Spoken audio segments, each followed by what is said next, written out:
Assalamualaikum warahmatullahi wabarakatuh. Nama saya Fairiza Agustin Purbasari dengan NIM 461230 136. Saya Siti Aminah Ramputi dengan NIM 461230 144. Di sini kami ingin membuat video tentang mengedukasi bahwasanya kepribadian tidak bisa dinilai atau dilihat dari teori pra-ilmiah dan semi-ilmiah.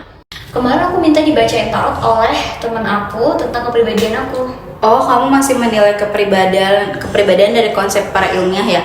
Nah, buat teman-teman yang belum tahu apa itu kepribadian adalah konsep kompleks yang tidak dapat sepenuhnya dipahami atau diukur secara pasti oleh teori-teori tertentu.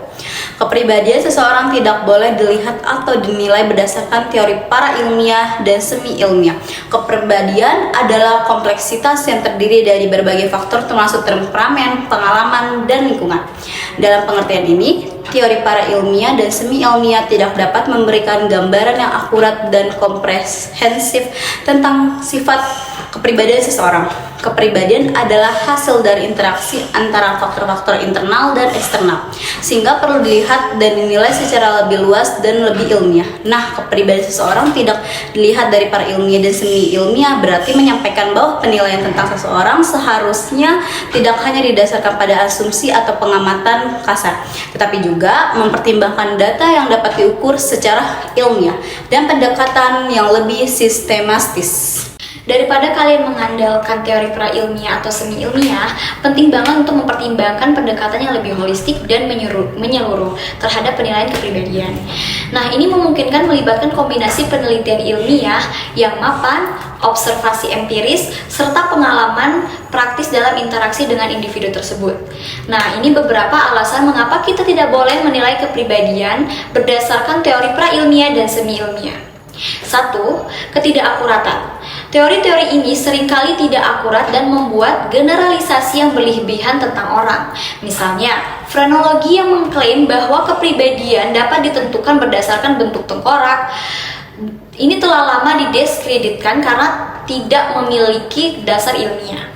Yang kedua, ada stereotip, yaitu teori pra-ilmiah dan semi-ilmiah dapat memperkuat stereotip dan prasangka. Misalnya, gagasan bahwa orang dengan fitur wajah tertentu memiliki kepribadian tertentu dapat mengarah pada didiskriminasi dan perlakuan yang tidak adil.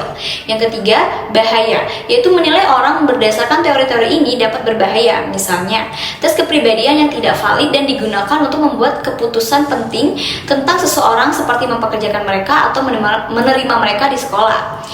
Teori kepribadian semi-ilmiah dan pra-ilmiah berbeda dengan teori kepribadian ilmiah dalam beberapa hal, yaitu yang pertama tentang kebenaran. Teori kepribadian semi-ilmiah tidak sepenuhnya diuji kebenarannya melalui metode ilmiah, sedangkan teori kepribadian ilmiah telah diuji dan dapat diterima secara luas melalui metode ilmiah dan sistematis dan konsisten. Yang kedua, metode.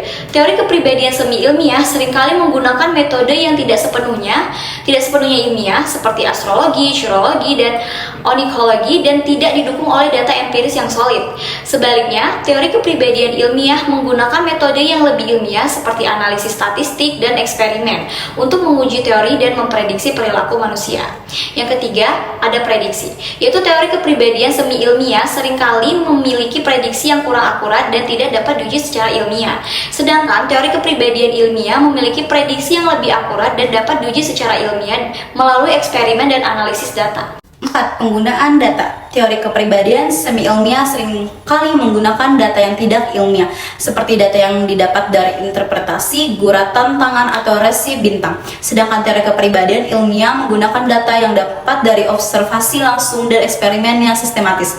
5. Pengembangan teori kepribadian semi-ilmiah cenderung tidak berkembang secara ilmiah, karena tidak didukung oleh data empiris yang solid dan tidak dapat diuji secara ilmiah. Sebaliknya, teori kepribadian ilmiah terus berkembang melalui pengujian yang sistematis. Sintesis teori kepribadian semi-ilmiah berbeda dengan teori kepribadian ilmiah dalam kebenaran, metode prediksi, penggunaan data, dan pengembangan. Teori kepribadian ilmiah lebih dipercaya dan digunakan dalam berbagai bidang seperti psikologi, pendidikan, dan manajemen karena menggunakan kebenaran yang lebih tinggi dan prediksi yang lebih akurat. Sekian video dari kami. Wassalamualaikum warahmatullahi wabarakatuh.